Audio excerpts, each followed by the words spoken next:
I never expected her to remember my name, let alone everything else. It started on a Thursday, the kind of afternoon that feels like it forgot to matter. I ducked into the small cafe across from campus, the one with the mismatched chairs and the old clock that always ran a few minutes slow.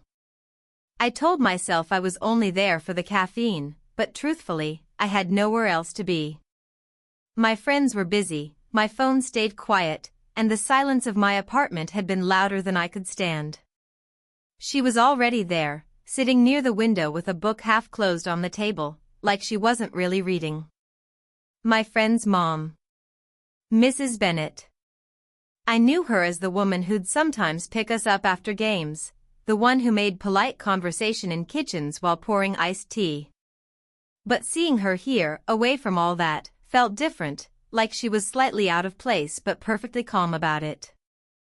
I hesitated before ordering, my voice catching when I said, "Black coffee, medium."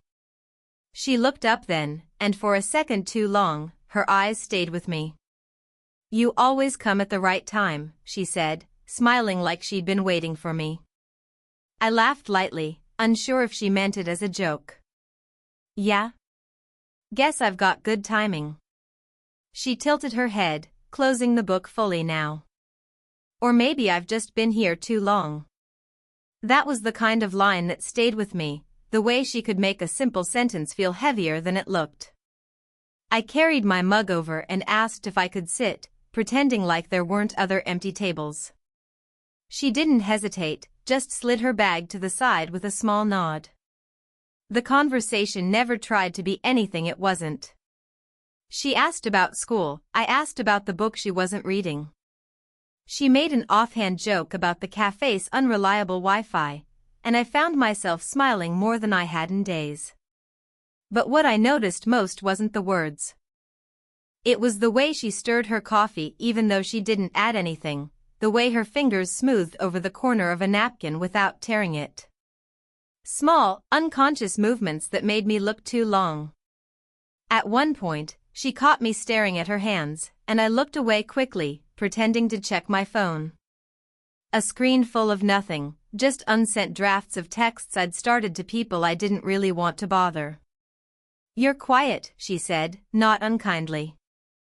"Guess I'm not that interesting," I replied, shrugging. She gave me a look, steady, almost amused. "I doubt that." It shouldn't have mattered, but it did. Those 3 words felt like they reached deeper than she meant them to. The cafe filled up slowly around us, and we both noticed. I leaned back, sipping my coffee though it had gone lukewarm, not wanting to move. She gathered her things eventually, slipping the strap of her bag over her shoulder with an easy motion. "Well," she said, "I should head out."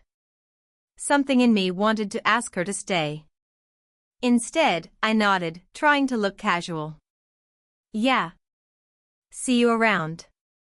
She paused just a second too long at the door, like there was more she could have said. Then she was gone, the bell above the entrance marking her absence. I sat there a while, staring at the empty chair across from me, tracing the crease she'd left in the napkin. I thought that was it, just another passing moment, nothing more. Until my phone lit up on the table. A message I didn't expect. From her. Her text was simple, almost ordinary: "You left too quickly. Next time, stay longer." I read it 3 times, not sure if I was imagining the weight of those words. Maybe she just meant conversation. Maybe she meant nothing at all. But I couldn't stop replaying the look on her face when she'd said goodbye, that pause at the door. The following week, I found myself outside her house. I told myself it was coincidence, that I'd just dropped by to see my friend, but he wasn't home. She answered the door instead, holding a mug of tea in one hand, her hair a little undone like she hadn't expected anyone. "You again," she said, smiling, but softer this time. "Come in. He's not here, but you can wait if you like." I almost said no. Almost. Instead, I stepped inside. Her living room was quiet in the way lived-in spaces are, a blanket draped over the couch, books stacked in uneven towers, the faint hum of a clock. She poured me tea without asking how I took it. I noticed her hand lingered on the rim of my mug just long enough for me to see it tremble, slightly. "You must get tired of being here," I said, trying to fill the silence. She shook her head. "Not really. This house has been mine longer than most people in my life." Then, after a pause, "Divorce will do that, leave you with a place that remembers too much." Her honesty startled me. I wanted to respond, but all I managed was a nod, pressing my palm against the warm mug as if the heat might give me something to say. We sat in silence for a while. It wasn't uncomfortable, not exactly. But I could feel something moving in the space between us, like a current we were both pretending not to notice. I kept thinking of how wrong it was. She was my friend's mom, mid-40s, the kind of woman who should have been nothing more than polite conversations in kitchens. And yet, here I was, watching her tuck her legs beneath her on the couch, noticing the way her laugh slipped out when I told her about the time I got locked out of my apartment in just a towel. She leaned forward, her hand brushing mine briefly as she reached for the sugar bowl. A small gesture, nothing deliberate, but it felt louder than it should have. My chest tightened, and I looked away quickly, pretending to study the bookshelf. "Sorry," she said quietly, though she hadn't done anything to apologize for. "It's fine," I muttered. "Really?" The clock ticked. Neither of us moved. When I finally stood to leave, she walked me to the door. For a second, neither of us spoke, and then she laughed under her breath. "You're too young to drink all that black coffee," she said, reaching out and lightly touching my sleeve, almost like a mother might. Almost. But it wasn't motherly. Not to me. I don't know why that moment stayed with me, maybe because it felt like someone finally saw me. I went back the next week, though I told myself I wouldn't. I said I was just dropping something off for my friend, but I knew he wasn't home. She opened the door before I could even knock twice, like she'd been listening for it. "You're persistent," she said, though her smile gave her away. Inside, the house smelled faintly of citrus cleaner. She was in the middle of wiping down the kitchen counters, sleeves rolled up. I offered to help, mostly to keep from standing there with nothing to do. She handed me a towel. "You don't strike me as the domestic type." "Yeah, well," I said, awkwardly folding the towel in half, "I surprise people sometimes." We worked side by side in the small kitchen. Our elbows nearly touched each time we moved, and I found myself slowing down just to feel that nearness. But she noticed, I think, because she straightened up suddenly, creating space between us. "You shouldn't waste your afternoon here," she said lightly, but her voice had a thread of something else in it. "You've got better places to be." I wanted to ask where. I wanted to say this is where I want to be. But the words sat heavy in my throat, unmoving. Then, footsteps on the porch. A sharp knock. My heart jumped, but it was only the mail carrier. Still, I caught the flicker of unease cross her face, how quickly she tucked a strand of hair behind her ear, how she glanced toward the hallway as if someone else might appear. That was the first time I realized what it meant, the risk. What if her son walked in? What if a neighbor said something? It wasn't just wrong. It was fragile. She must have read the look on my face, because she said softly, "We shouldn't get too comfortable." I almost nodded, almost agreed. But then her hand brushed mine again as we passed the dish towel back and forth, and the thought vanished. Later, sitting in the living room, the silence grew thick. She set 2 mugs of tea down, one for me, one for her. I noticed her fingers lingered around the rim of her cup, circling it slowly like she was trying to ground herself. I stared at the steam curling up between us. "Do you ever feel like I started but stopped?"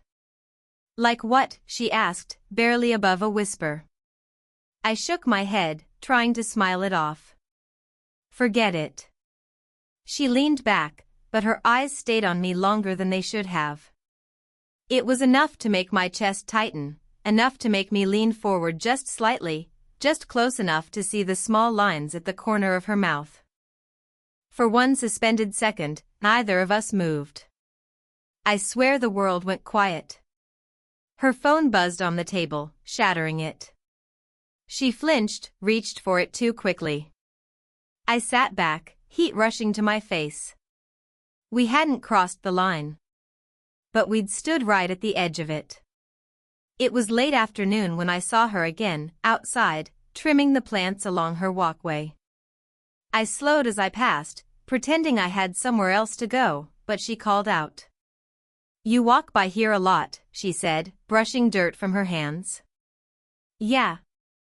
It's on the way. I lied. We both knew it. She stood, leaning on the small shovel. Stay a minute. I could use the company. We sat on the porch steps, side by side, the kind of closeness that felt both casual and unbearable. The air was heavy with the smell of cut grass. She asked about my classes, I asked about her work. The words were nothing, just noise to cover the silence. But then she went quiet, staring at the street.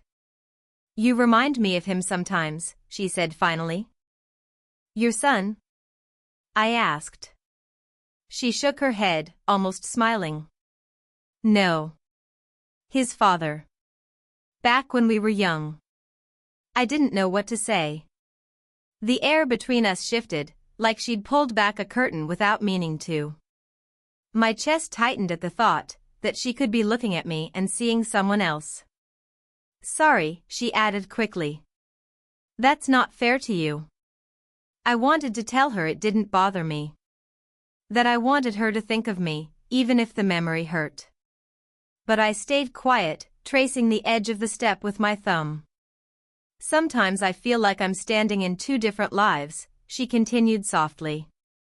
The one I had, and the one I'm pretending I still have.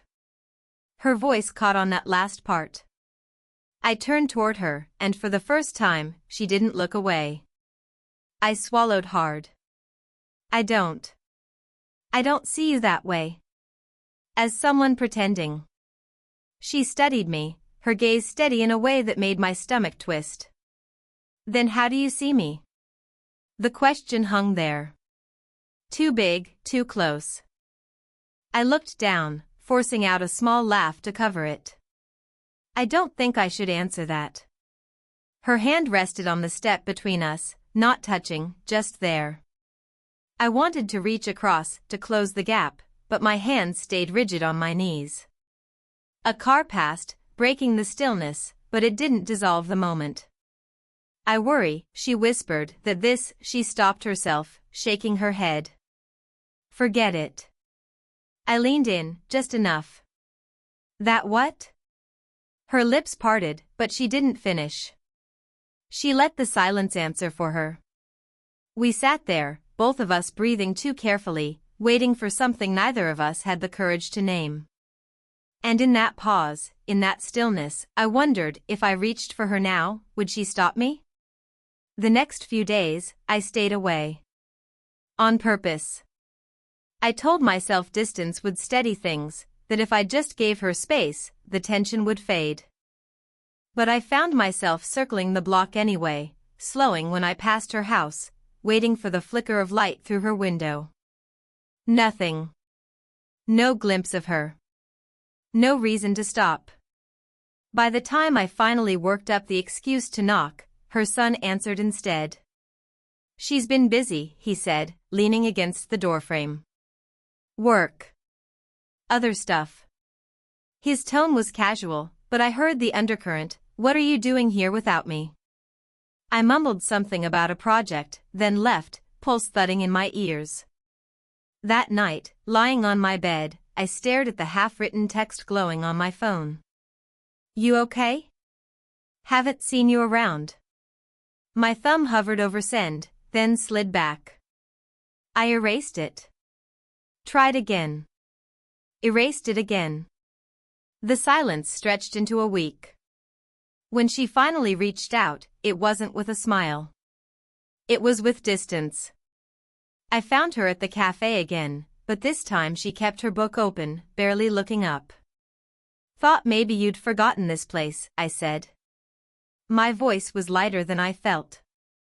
She closed the book gently, but not all the way. I've just been caught up. With what? She hesitated. My ex. He's been around more lately. Sorting things out with the house. Her voice trailed off. It's complicated.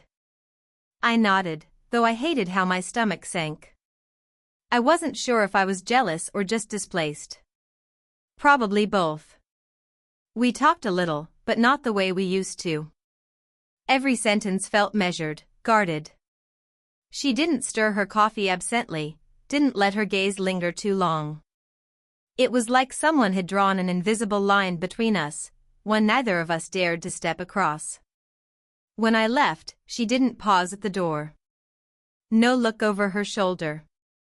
Just a polite goodbye, nothing more. That evening, I sat with the phone again. My thumb hovered, typing out a dozen different versions of the same thought. Do you want me to stop coming by? I miss talking to you. I don't know what this is, but I can't ignore it. Each one I deleted before it reached her. I didn't feel heartbroken. I felt paused. Like life forgot to finish the sentence. 4 days after, the chair across from me at the cafe stayed empty. And I couldn't tell if she was protecting herself, or just quietly closing the door on me. I didn't plan on seeing her that night. It was late, a soft drizzle falling, the kind of weather that makes people stay inside. But I found myself outside her house anyway, standing at the edge of the walkway, not sure if I should knock. Her porch light was on. The curtains partly open. She was in the kitchen, rinsing a plate, hair tied back loosely, sleeves rolled. Ordinary. And somehow, that made it harder to turn away. I knocked before I could change my mind. She looked surprised when she opened the door, like she hadn't expected anyone. For a second, I thought she might send me off. But she just stepped aside. Inside, the house was quiet, only the faint hum of the fridge. I sat at the kitchen table while she finished drying the plate, movements slower than usual, deliberate. You shouldn't be here this late, she said softly, but without bite. I know. I stared at the table, tracing the wood grain with my fingertip. I just didn't want to wait anymore. The silence that followed felt longer than it was. Finally, she set the dish towel down, leaning against the counter. You don't make this easy. I looked up, meeting her eyes. Neither do you. Her breath caught, barely audible. She crossed the room, sat down across from me. For a moment, we just looked at each other, not speaking, not moving. I don't know what you think this is, she said, voice steady but low. It's not just nothing, I managed. At least not for me. Her gaze wavered, dropping to her hands folded on the table. You're too young. You're his friend. And she broke off, shaking her head. It's reckless. I leaned forward slightly. Maybe. But it feels real. Doesn't it? Her fingers tightened around each other. Then, after a long pause, she whispered, yes. And that's the problem. The words hung between us, raw and heavy. My chest ached with both relief and fear, relief that she felt it too, fear because now we couldn't pretend. I wanted to reach across the table, to close the gap, but my hand stayed where it was. She noticed, though, because she exhaled shakily, almost like she'd been holding her breath. We can't undo this, she said. I know. Her eyes lifted, meeting mine again. And this time, neither of us looked away. The kitchen felt too small, the air too close. She reached over then, not far, just enough that her fingertips brushed against mine. Light. Barely there. But it was more than all the silences before. Neither of us spoke. We didn't need to. She gave a small, almost broken smile. Okay. Time didn't rush after that night in her kitchen. It slowed. Days stretched into weeks, and I learned to wait without asking, without pushing. She didn't text me every day, and I didn't stop by unannounced anymore. We found a rhythm, one that was cautious but steady. I'd see her in the morning sometimes, on her porch with a thermos of tea. I'd wave on my way to class, coffee in hand. Sometimes she'd wave back. Sometimes just a smile. And it was enough. One evening, months later, I found myself at the cafe again. The same old clock, still running slow. I was halfway through my cup when she walked in, hair damp from the rain. She didn't look surprised to see me, maybe she'd counted on it. "You always come at the right time," she said, almost under her breath, like she was repeating a private joke. I couldn't help it, I laughed. "Guess I do." She sat across from me, and for a while, neither of us talked. Just the sound of cups clinking, pages turning, the hum of quiet chatter around us. The kind of silence that no longer felt heavy. At one point, she reached across the table and nudged the napkin in front of me, the way she had months ago. Only this time, her hand didn't retreat right away. It stayed, palm flat, waiting. I placed mine over hers, simple as that. No words, no declaration. Just the warmth of her skin against mine. Later, we walked home together. Not hurried, not cautious. Just steady steps side by side. We passed the same porch steps where she once told me I reminded her of someone she used to love. Only now, she didn't seem caught between two lives. She seemed present, right here. "I never thought," she began, then stopped. "What?" That something so unlikely could feel this ordinary. She gave a soft laugh, shaking her head. I didn't answer. I didn't need to. I just handed her my coffee, and she traded me her tea. A small exchange, but it felt like the clearest thing we'd ever said to each other. When we reached her door, she didn't pause this time. She opened it, held it there, and looked at me in a way that said enough. No speeches. No confessions. Just two people who'd chosen not to look away anymore. As I stepped inside, I thought about how it all started: black coffee, her smile, a napkin crease left behind. And how strange it was that something so small could shift an entire life. I don't know what tomorrow will look like. Maybe quieter. Maybe messier. But I know I'll be there, with her, when the clock reads 8:47 and the world feels paused. And she'll smile that smile, the one only I seem to notice, and that will be enough. 2.